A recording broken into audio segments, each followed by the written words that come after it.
বিসমিল্লাহির রহমানির রহিম। আসসালামু আলাইকুম। একদম মুচমুচে পটেটো চিপস দিয়ে মুচমুচে ফিশ ফ্রাই কান্না পছন্দ, আসলে সবারই পছন্দ আমাদের। তো আমি যে স্টাইলে করেছি ঠিক সেই স্টাইলটা আপনাদের সাথে শেয়ার করব।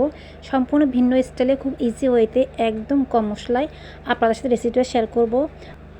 আর থাকবে সাথে মসুর ডাল। তো এইভাবে হলে তো দুপুরে ঠিকমতো খাওয়াই যায়। তো আজকে আমাদের খেতে ইচ্ছে করছিল ঠিক এই প্লেটে, তো আজকে এভাবে আয়োজন করেছিলাম। নিশ্চয়ই সবার কাছে ভালো লাগছে। Welcome to my Snigdhamugdha mom's kitchen and blog. আশা করি সবাই ভালো আছেন। তো আজকে ব্লগটা শুরু করবো একদম সকাল থেকে, কারণ যেহেতু আমাদের প্রতিদিন সকাল থেকে সব মেয়েদের বা সব মায়েদের কাজ শুরু হয়। তো আজকে যেহেতু ছেলের স্কুল খোলা ছিল, তো আমার এই ব্লগটি ছিল আসলে কয়েকদিন আগের, শরীর খারাপ থাকার কারণে গতকালকে কোনো ভিডিও আপলোড দিতে পারিনি। তো এটা আগের ভিডিও আপনার সাথে শেয়ার করছি। তো ছোটো ছেলে যেহেতু আমাকে টিফিন দিতে হবে, এই জন্য আমি আগেই যখন কোনো বিরিয়ানি বা খিচুড়ি করি একটু বেশি করে করে ডিপ ফ্রিজে রেখে দিই, তাহলে সকালে আমার একটু কষ্ট হয় বা তাড়াহুড়া কম হয়, কষ্ট হয় না, তাড়াহুড়াও কম হয়। তো ভাবছি আজকে ওকে সকালে রুটি দিব না, কারণ ও রুটি খেতে গেলেই একটা খায়, ওকে দিব পান্তা। এই জন্য একটা ডিম পোস্ট করে নিচ্ছি আমি। আর ডিমটা ঠিক এভাবে পোস্ট করে নিলে এবং খুব সুন্দর হয়, যেমন ডিমটা দেখে বোঝা যাচ্ছে একদম সাদা ধবধবে হয়ে গিয়েছে মেঘের মতো। আর যখন ডিমটা কাটবেন ভিতর থেকে খুব সুন্দর কুসুমের যে জুসি ভাবটা আছে সেটা বের হয়ে আসবে। তো যেটা বলছিলাম, ওকে সকালে আজকে পান্তাই দিব, যদিও একটু মানে তাল বাহানা করবে, তো করার কিছু নাই। আমি পান্তাটাই খুব ভালো করে লবণ দিয়ে লেবু দিয়ে মেখে নেব। আর আজকে দিচ্ছি না কাঁচামরিচ, কেন সকালে খালি পেটে মরিচটা না খাওয়াই ভালো। তো এই জন্য আমি লেবু দিয়েছি, তারপরও আর দিব সরিষার তেল দিয়ে মেখে ওকে ডিমটা দিয়ে দিচ্ছি। এখনও ওদের টিচার আছে, প্রায় 5 মিনিট পর ও চলে আসবে, আসলে তখনই ওকে দিয়ে দিব। আর আমি এখানে পাতলা পেঁয়াজগুলো ছিল সেটা নিয়ে নিয়েছি, কারণ পাতলা পেঁয়াজগুলো আসলে কাঁচা খেতে ভালো লাগে না। তো এখন ওকে ডাকছি, ও খেয়ে নিবে সকালে ব্রেকফাস্ট। আর এই ফাঁকে আমি ওর লেজার পিরিয়ডের জন্য ওর টিফিনটা রেডি করে নিচ্ছি। বলছিলাম আমি বিরিয়ানিগুলো করে রেখে দিই, তো এর মধ্যে আমি একটু বিরিয়ানি করেছিলাম, আমি ডিপ ফ্রিজে রেখে দিয়েছি। এটাকে এখন আমি ওকে একটা ডিম আমলেট করে দিয়ে দিব, তাহলে ও সুন্দর মতো খেয়ে নেবে। আর তাছাড়াও তো বন্ধু বান্ধব নিয়ে একসাথে একা খেতে পারে না, এই জন্য একটু বেশি করে দিই। আর আমার আর বড় ছেলের জন্য এখানে আলু ভাজি করেছিলাম, সেটা একটু রয়ে গেছে, ফ্রিজে রেখে দিয়েছিলাম, সেটা গরম করে আমরা দুজন রুটি দিয়ে খেয়ে নেব। আর ছেলে যদি একটু পছন্দ করে ডিম ভাজি, তাহলে একটা ডিম ভাজি করে দিব।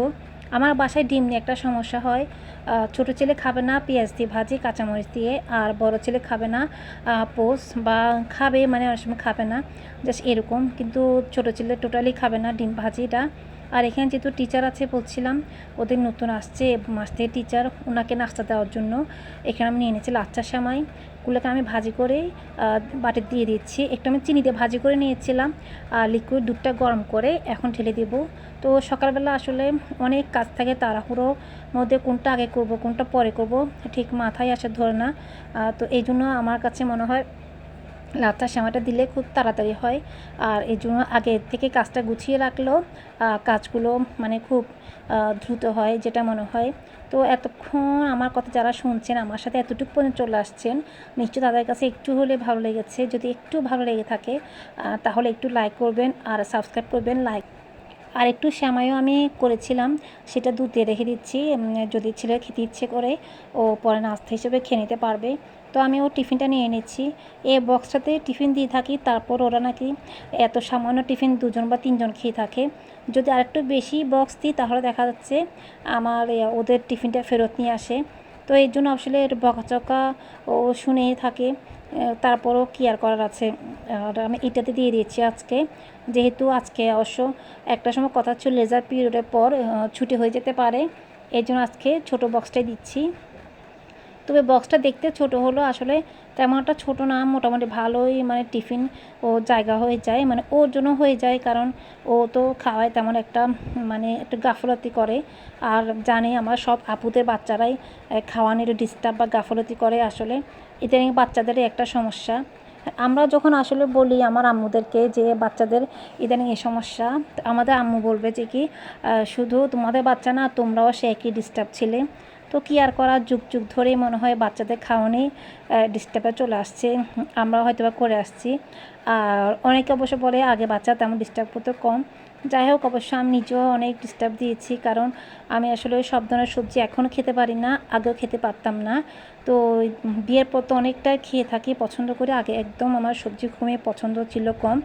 তো তোমাদের কার কোন সবজি পছন্দ একটু বলে যাইও, তার খুব ভালো লাগবে। তবে সবজি রেসিপি আসলে আমার দেখতে খুব ভালো লাগে, মনে হয় যাদেরটা দেখি মনে হয় খুব টেস্ট হয়।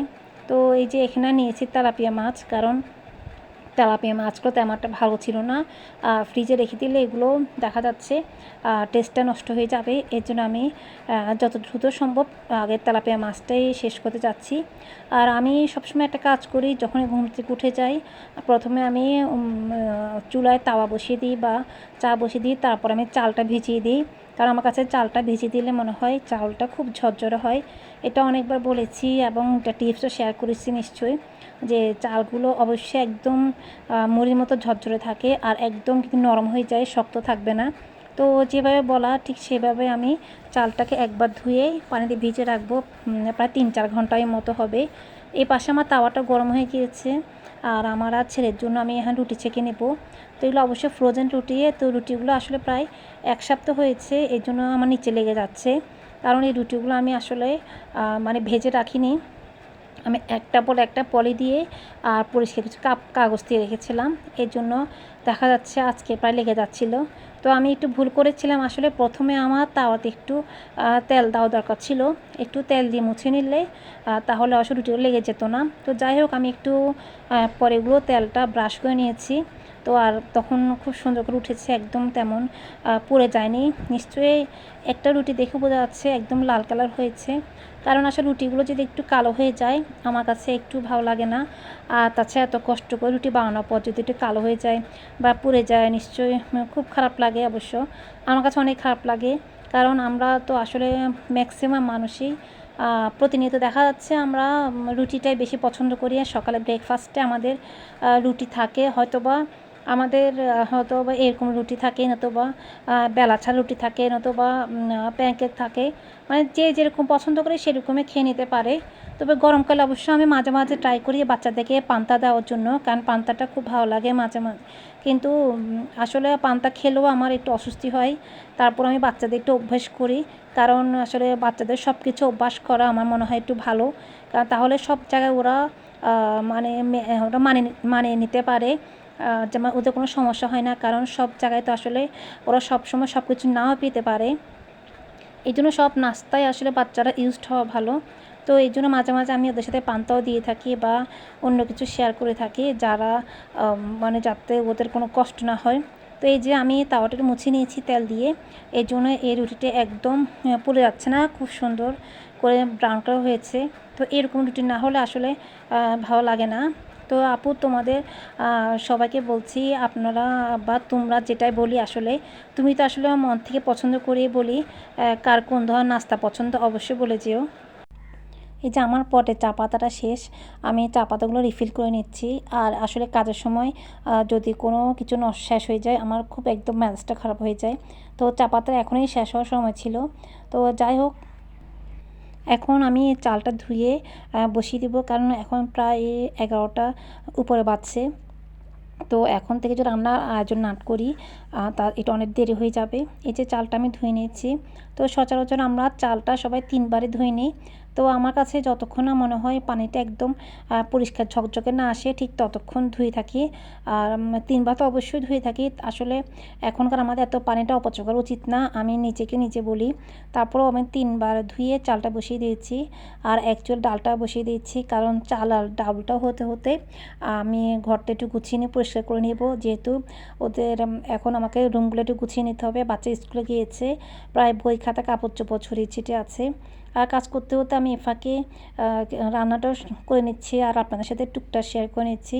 যেহেতু বলেছিলাম পটেটো চিপস দিয়ে আমি আজকে ফিশ ফ্রাইটা দেখাবো, আমি এর জন্য আলুগুলোকে খুব সুন্দর পাতলা করে কেটে নিয়েছি।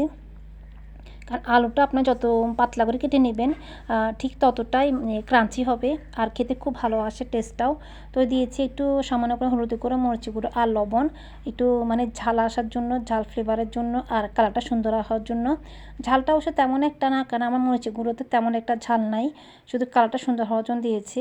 আর যদি এখানে খুব ভালো হয়, ইচ্ছে হলে কারো শুকনো মরিচটা দিতে পারেন, তাহলে খুব ভালো লাগবে। কিন্তু আমি আজকে শুকনো মরিচটা আসলে বাসা ছিল না বিধে দেওয়া হয়নি, কারণ শুকনো মরিচটা দিলে বেশি টেস্ট আসে।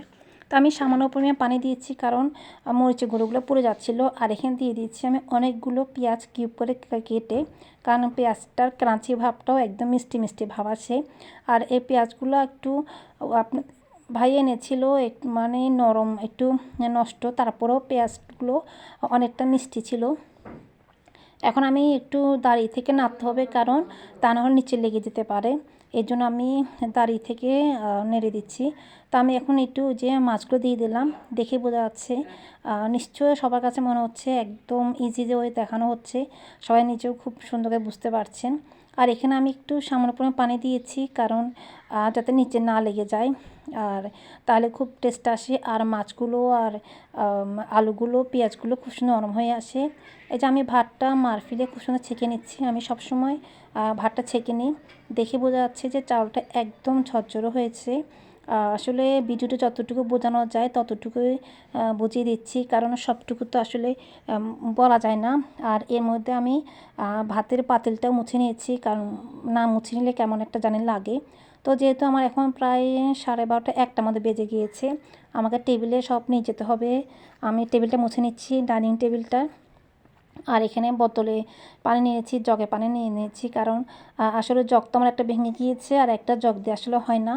আর এই যে আমার যে রোল টিস্যুগুলো কিনি, টিস্যুগুলোকে আমি খুব সুন্দর এভাবে একটা বক্সে রেখে দিই, তাহলে বাচ্চারা যখন তো মুখ ধোয়ার সময় বা নাকে সর্দি হলে ইউজ করতে পারে, তেমন কষ্ট হয় না। আর এরকম আলাদা আলাদা বক্সে আমি কালো জিরা, মিষ্টি জিরা, চিয়া সিড, তুকমা দানা রেখে দিই, যখন ইচ্ছে খাওয়া যায়। এই পটগুলো শেষ হলে আমি রেখে দিই, কারণ পটটা আমার কাছে দেখতে খুব সুন্দর লাগে। পটটার মধ্যে আমি ত্রিফলা বা সিয়াসি যে কোনো কিছু ভিজিয়ে রাখতে হলে রাতে ভিজিয়ে রেখে দিই, তাহলে খুব সুন্দর লাগে আমার কাছে দেখতে। তাদের সবার জন্য অনেক বেশি দোয়া করবেন, কারণ এখন যে গরম পড়েছে সবাই অসুস্থ হয়ে যাচ্ছে। আর আমার কিউট নটি ঘুমাচ্ছে, ওর ঘুম চলে আসছে, কারণ ও আবার টাইম টেবিলে বাইরে একদমই যায় না।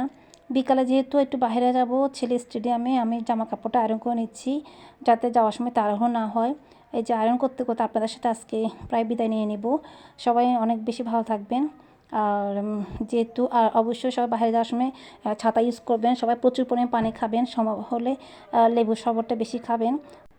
আজকের মতো এখানে বিদায় নিচ্ছি। আল্লাহ হাফেজ।